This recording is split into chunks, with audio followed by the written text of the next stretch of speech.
Il y a des états qui nous aident à rêver. C'est bien sûr, mais quand on est jeune, c'est naturel, c'est spontané de rêver. De se ramener dans des états, dans des choses qu'on faisait quand on était jeune, puis qu'on dirait qu'on ne fait plus quand on est vieux ou qu'on a oublié. Mais ça nous aide à revenir dans cet état-là où ce que le rêve est permis.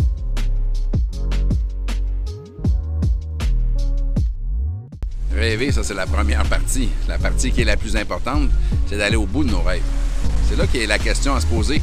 Comment ça se fait qu'il y a des gens qui sont capables d'aller jusqu'au bout de leur rêve, peu importe c'est quoi l'ampleur de leur rêve. Si on pense à Walt Disney, le rêve était monumental, il est allé jusqu'au bout de ses rêves. Comment ça se fait qu'il y a des gens qui vont pas jusqu'au bout de leur rêve? C'est de là qu'est l'importance de comprendre la programmation inconsciente. C'est cette programmation-là qui va déterminer si on va se rendre jusqu'au bout ou non.